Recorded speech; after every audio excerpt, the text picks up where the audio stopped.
दोस्तों, आज मैं आपको डॉक्टर जेठानी वकील देवरानी की रसोई कहानी सुना रही हूँ।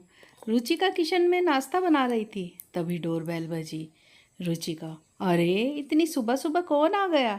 मुझे वैसे ही क्लिनिक जाने में देर हो रही है। तभी उसका पति भी वहाँ आ जाता है। तो रुचिका कहती है, अरे सुनिए, ये नाश्ता डाइनिंग टेबल पर रख दीजिए। बेल बजी है ना, तो मैं देख के आती हूँ कि दरवाजे पर कौन है। उसका पति रोहन, अरे भाई, मुझे भी ऑफिस जाना है, लेट हो रही है।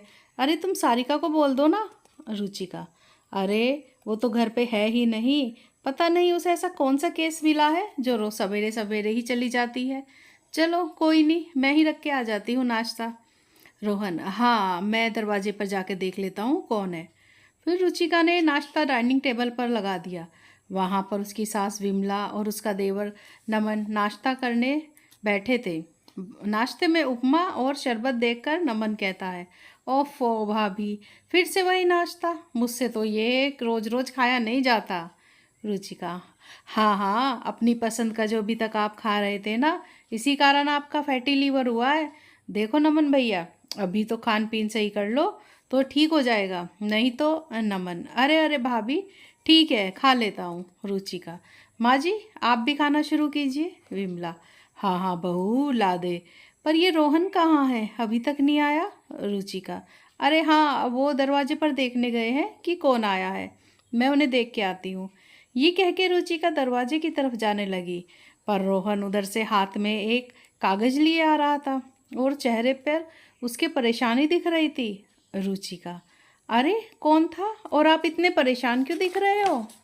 रोहन कहता है, वो ये नोटिस आया है तुम्हारे खिलाफ। रुचिका, है क्या? मेरे खिलाफ नोटिस?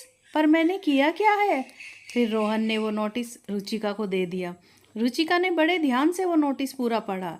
नोटिस पढ़ते पढ़ते रुचिका गुस्से से लाल पीली हो गई। वो तभी अपने देवर नमन के पास गई और बोली, नमन भैया देखो तो, सारिका ने मुझे नोटिस भेजा है। उसे आखिर मुझसे दिक्कत ही क्या है? अगर वो वकील है तो इसका मतलब ये नहीं कि कुछ भी करेगी।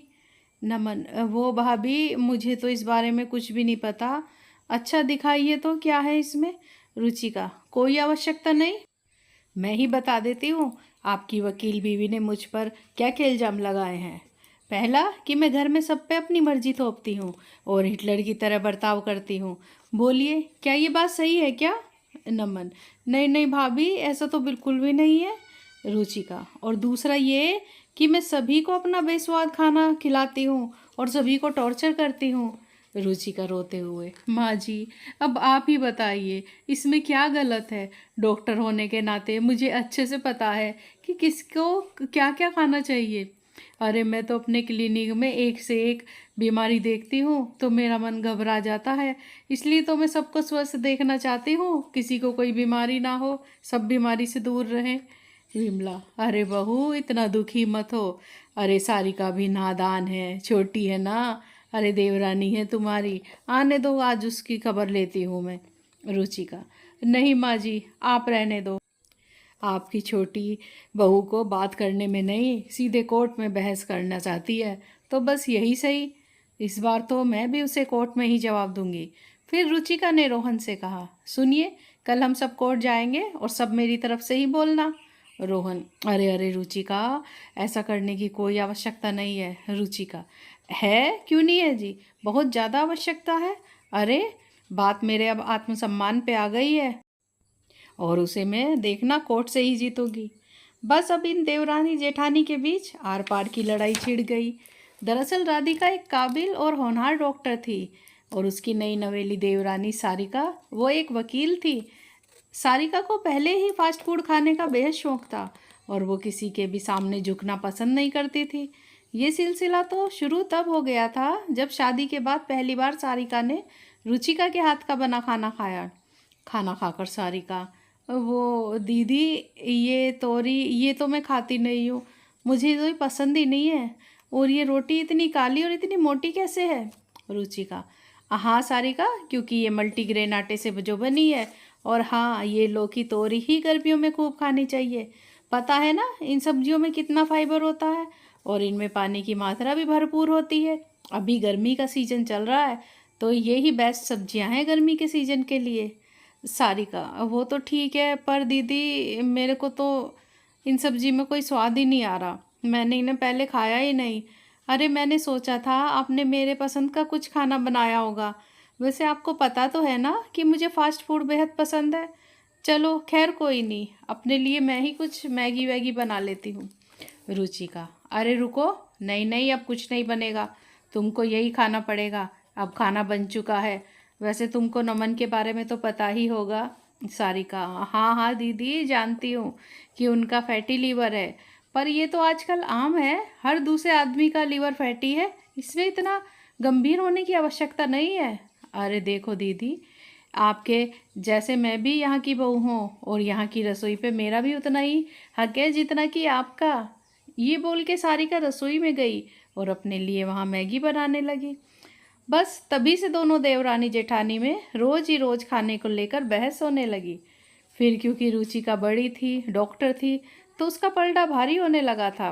बस इस पर सारिका ने ये पैंतरा अपनाया और रुचिका के नाम घर पर एक नोटिस भेज दिया। अब इसे एक चुनौती मानकर रुचिका भी तैयार थी अपनी देवरानी से कोर्ट में बहस करने के लिए। कोर्ट में सारिका कहती है, हाँ तो मिसेस रुचिका, क्या आप ये कोर्ट को बताना चाहेंगी कि आपको ये हक किसने दिया कि आप अपने ससुराल वालों को इतना टॉर्चर करें? रुचिका, अरे ऐसा कुछ भी नहीं है, मैंने किसको टॉर्चर किया है? ये आप ही को लगता है। मैं तो अपने घर वालों को का अच्छी तरह ख्याल रखती हूँ ताकि उन्हें कोई बीमारी ना हो, इसे टॉर्चर नहीं ध्यान रखना कहते हैं। सारिका, पर रुचिका जी, आपके द्वारा बनाए गए वो पोहा, उपमा, दलिया, इडली, डोसा ये खा खा के हम सब उब चुके हैं, अब इस पर क्या कहना चाहेंगी आप? और अब तो वो सब ऐसे हो गए हैं कि उन्हें जो खाने को दे दो खा ही लेंगे, सबका स्वाद बिगड़ चुका है, बस जीने की चाह ही खत्म हो गई हो जैसे। रुचिका, ये तो सरासर गलत इल्ज़ाम है। अरे आप मेरे पति, मेरी सास, मेरे देवर को यहीं बुलाकर पूछ लो ना, अभी यहीं दूध का दूध और पानी का पानी हो जाएगा। फिर रोहन, नमन और विमला को भी कटघरे में बुलाया गया, पर नतीजा नहीं निकला क्योंकि घर वाले किसी बहू के बारे में खुलकर नहीं बोल सके, उन्होंने किसी एक का पक्ष लिया ही नहीं। फिर उसी रात विमला रुचिका के कमरे में आई। रुचिका, अरे माँ जी आप इतनी रात में, सब ठीक तो है ना, हुआ क्या है?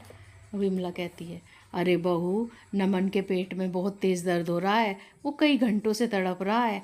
रुचिका, तो माँ जी आपने मुझे बताया क्यों नहीं, पहले ही बताना चाहिए था ना। विमला, बस क्या ही बताऊँ वो रुचिका, अच्छा चलिए जल्दी मैं चेक कर लेती हूँ। फिर रुचिका ने नमन का चेकअप किया और दर्द की उसको दवाई दी। दवाई खा के नमन को आराम मिला और वो तब चैन की नींद सोया। फिर अगले दिन रुचिका बोलती है, देखिए नमन भैया, आपने कल क्या क्या खाया ये मुझे नहीं जानना, पर आगे से कुछ भी खाने से पहले आप ये रिपोर्ट अपनी ज़रूर पढ़ लेना। अच्छा अब मैं चलती हूँ, मुझे क्लिनिक के लिए लेट हो रहा है, और हाँ उससे पहले मुझे कोर्ट में भी जाना है। सारिका कहती है, नहीं नहीं दीदी ऐसा मत बोलिए, मुझे माफ़ कर दीजिए, वो मैंने केस वापस ले लिया है। वो इनकी रात तबीयत देख के मैं सब समझ गई कि भले ही ये केस में जीत जाऊं, पर वास्तव में जीत तो आपकी हुई है। मैं हमेशा से गलत थी और आप हमेशा से सही हो। आई एम रियली सॉरी दीदी, अब तो आप जो कहेंगी वो ही किचन में बनेगा। सारिका की बातों से रुचिका की आंखें भर आई और उसने सारिका को गले से लगा लिया। रुचिका कहती है, नहीं नहीं सारिका, कहीं ना कहीं मैं भी गलत थी, मैं ये कल कोर्ट में सारे घर वालों को असमंजस में देखकर समझ गई। अच्छी सेहत सिर्फ अच्छे खाने से नहीं मिलती, अपना मनपसंद खाना से भी मिलती है, और खुशी तो इन सबको तुम्हारे बनाए हुए खाने से मिलती है। तो मैंने ये तय किया है कि अब से किचन में अकेले मैं ही नहीं, हम दोनों मिलकर बनाएंगे, और हफ्ते में एक दो दिन सबकी मनपसंद खाना बनेगा, चाहे वो चाइनीज़ ही हो। विमला, अरे वाह बहू वाह, मेरी दोनों बहुएं कितनी समझदार हैं, जीती रहो बहू जीती रहो। पर ये तो बताओ आज खाने में क्या बन रहा है? फिर सभी हंसने लगे और फिर सब खुशी खुशी रहने लगे। दोनों देवरानी जिठानी भी अब खुशी खुशी अपना अपना काम करने लगी। दोस्तों, अगर आपको ये कहानी पसंद आई हो तो like share comments and subscribe ज़रूर करें। Thanks for watching.